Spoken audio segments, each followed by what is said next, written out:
Simon's number calling. Simon, where have you been? Why can't I call you? Hello, is it Mrs. Green? Yes, who is it? Ma'am, are you at home and could you find a place to sit down? Excuse me? Yes. What's happening? Ma'am, your husband, Simon Green, was rescued from a house fire. He is at our hospital right now. What? Where is he right now? How is he? I'll send you the address of the hospital via text. Fortunately, your husband is in stable condition. Oh God, thank God. Ma'am, we'd appreciate it if you could make your way to the hospital as soon as possible. Thank you. Thank you so much. I'm coming. I'm Hillary, and I've been married to my husband Simon for almost a decade now. We have had our ups and downs, but for the most part, we have been happy together. Of course, we have had our fair share of arguments, but who hasn't? Our biggest issue was always about our children. We have a daughter and a son who are 8 and 5 years old. It's not that I thought I cared more about them than my husband did, but we had very different ideas about how to raise them. I had always been more focused on their education and making sure they have a good future, while Simon was more laid back. I wanted Simon to spend more time with them, but he had always been so busy with work, and I was left to feel like I had to do everything for them. At first, we were able to compromise and find a middle ground. But as the years went on, our disagreements became more frequent and more intense. I always felt like I was the one who made the compromises just to make my husband comfortable. It got to the point where we were constantly fighting about it, and it was putting a strain on our marriage. I knew something had to change, but I didn't know what to do. I didn't want to give up on my marriage, but I also couldn't keep living like this. It was a difficult time, and I wasn't sure how we were going to get through it. I started feeling really lonely and overwhelmed in my own marriage. Simon's behavior had changed, as he seemed distant and uninterested in our marriage. I began feeling like he was getting colder and colder by the day. My mind started racing with all sorts of horrible thoughts, and I couldn't help but wonder if he was seeing someone else. I tried to check his phone, paying attention to his clothes and any other details that could confirm my suspicions, but I couldn't find anything.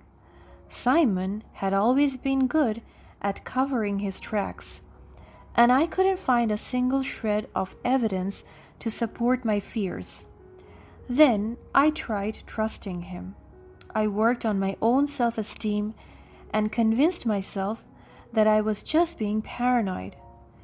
Despite my efforts, I couldn't stop the nagging feeling that something was terribly wrong. I was consumed by my fears, and it was affecting every aspect of my life. I couldn't concentrate at work, and I was constantly on edge, waiting for the other shoe to drop. To make matters worse, Simon would be working late sometimes, and he would never even try to reassure me that he got me in the back of his mind. I was always left at home wondering if he was spending time with another woman. One night, I mustered up the courage to confront him. I asked if there was anything that made him unhappy about our marriage and if he was seeing someone else. Simon brushed it off and told me that I was just overthinking. He told me that I might just be too tired from caring for the kids, and that in just a few years I would be spending more time working and our marriage would get better. I wanted to believe him, but I couldn't. I knew that something was wrong. One day, I dropped the kids off at school and followed my husband as he drove to work, I felt like a crazy woman, but it was what I had to do to put my mind at ease. I promised myself that if I didn't find anything suspicious, I would turn myself to therapy instead of suspecting my husband all the time. As I followed him, I found out that he was driving to buy some flowers and then to visit a strange house. I had never seen it before. My heart sank as I watched him text someone and then wait for them to open the gate. It was a woman. I couldn't believe what I was seeing. My mind was racing with all sorts of questions and doubts. Who was this woman? Why was Simon visiting her? Was he really cheating on me?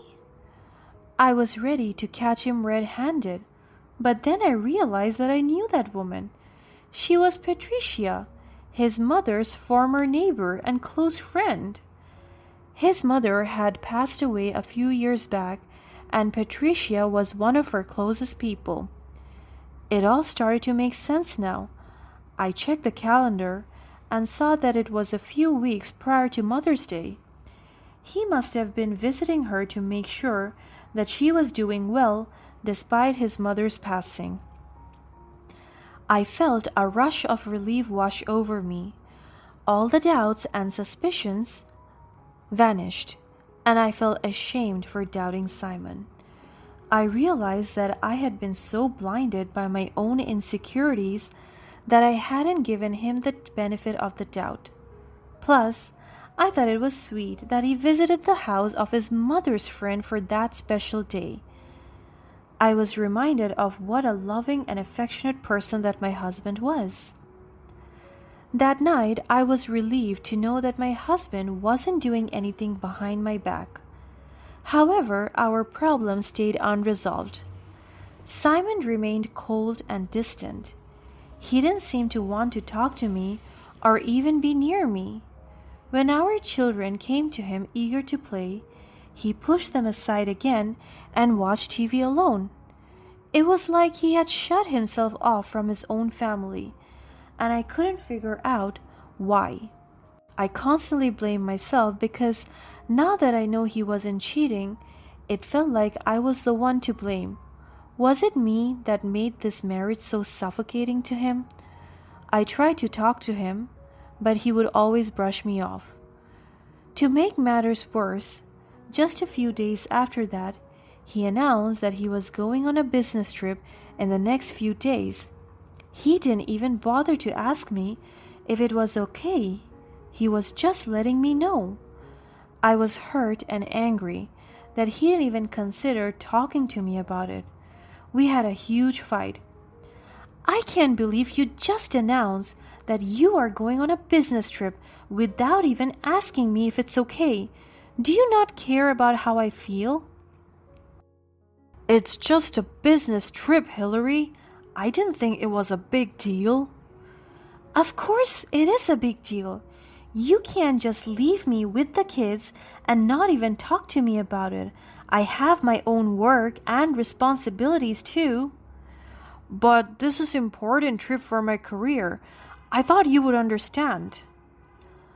I do understand, but that doesn't mean you can just make decisions without me.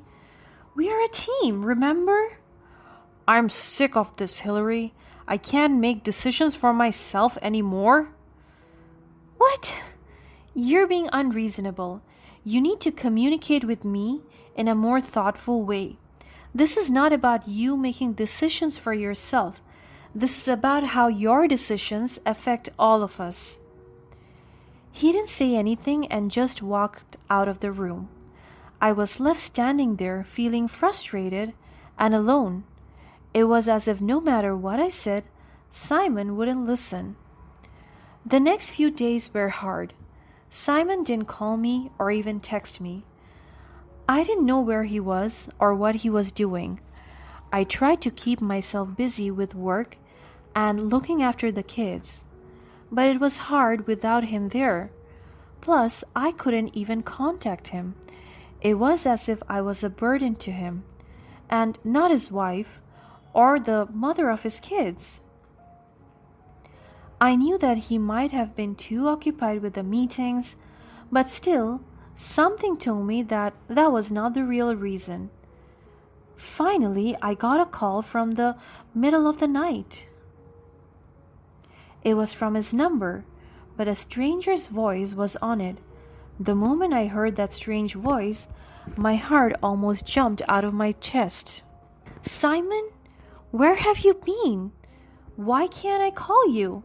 Hello, is it Mrs. Green? Yes, who is it? Ma'am, are you at home and could you find a place to sit down? Excuse me? Yes, what's happening? Ma'am, your husband, Simon Green, was rescued from a house fire. He is at our hospital right now. What? Where is he right now?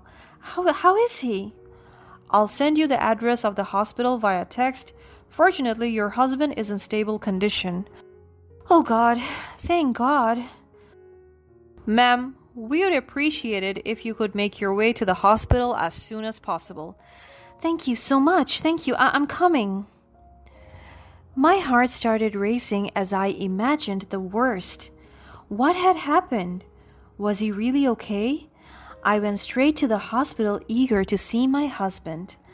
I made my way to the emergency room, where I saw Simon lying on a hospital bed unconscious. However, what I didn't expect was a familiar figure lying on the bed right next to him. That was Patricia? I freaked out, realizing that Simon was taken there together with Patricia. I was so confused with what happened that I needed a few minutes to process all of the information. Simon was supposed to be on a business trip to another city, and yet he was there with Patricia? I tried to ask the nurse what had happened, but she wouldn't tell me anything in detail. All she said was that they were both being treated for smoke inhalation. I couldn't bear the suspense, so I asked for the address of the house on fire. As I suspected, it was Patricia's house. My mind was racing with all sorts of possibilities. Had they been having an affair? Was Simon cheating on me with Patricia? As I was lost in thought, one of the hospital staff approached me. Excuse me, ma'am, but we found something concerning in their belongings. They were both naked when they were brought in. My heart sank as she handed me a plastic bag containing some partly burned clothes with some expensive pieces of jewelry. I didn't know what to say. The hospital staff looked at me with such sympathetic eyes, as if I was the last person on this planet to finally figure out what was going on in my own marriage. My mind was spinning with all sorts of thoughts and emotion. I felt like I was going to puke. My husband sleeping with a woman his mom's age behind my back? How could I have imagined something like that? And to lie to me that he was on a business trip? I just couldn't bear the image of my husband and Patricia together. That day when he visited her to give her the flowers, and after that he would come home to me and our children like he did nothing wrong. I thought that I would never be able to leave that out of my memory. I was shaken and disgusted to the core. After I found out about Simon and Patricia, I left the hospital right away. I couldn't bear to see them or hear any more about what had happened. My mind was made up. I was completely shocked by what I had seen and heard, and I knew that I wanted a divorce. When I got home, I started preparing for divorce immediately. I didn't want to waste any time. I hired a lawyer, and we began the process of separating our assets and making arrangements for custody of our children. What's more, I called the reporters and set up meetings to tell them about our story. They say never air your dirty laundry in front of others, but I disagree. I didn't care about getting embarrassed anymore. I wanted people to know the kinds of people Simon and Patricia were, and the reporters didn't hesitate to jump right into such a hot topic. Cheating husband caught in a house fire? That story should be all over the town's news. It was a difficult time for me, but I knew that I couldn't stay married to someone who had cheated on me and betrayed my trust. I deserved better, and I was determined to get it. In the end, Simon and Patricia were understandably embarrassed in front of everyone we knew. Our social circle was small, and the news of their affair had spread quickly. They both lost friends and respect in the community. After a few months, I heard that they were broken up and that Patricia was forced to move somewhere else. I never had to see her face again. After the divorce was final, Simon also had to pay an enormous amount of child support, which he struggled to keep up with. He had always been a successful businessman, but the scandal had damaged his reputation and cost him his clients. As for me, I focused on rebuilding my life and moving forward. It wasn't easy, but I found strength in my children and in the support of my family and friends. I also started taking care of myself and pursuing my passions, which helped me heal and find joy in life again. Eventually, I met someone new, a kind and loving man who respected and cherished me. His name was Dave. We fell in love and got married, and he became a wonderful stepfather to my children. With him by my side, I felt happy and fulfilled. Years went by, and I looked back on that dark time as a distant memory. Simon and Patricia had long faded from my life, and I was grateful to have moved on and found true happiness. In the end, I learned that sometimes the most painful experiences can lead to the greatest growth and blessings. I was grateful for the lessons I had learned and for the love and joy that filled my life. And I knew that no matter what challenges lay ahead, I would always have the strength and resilience to overcome them.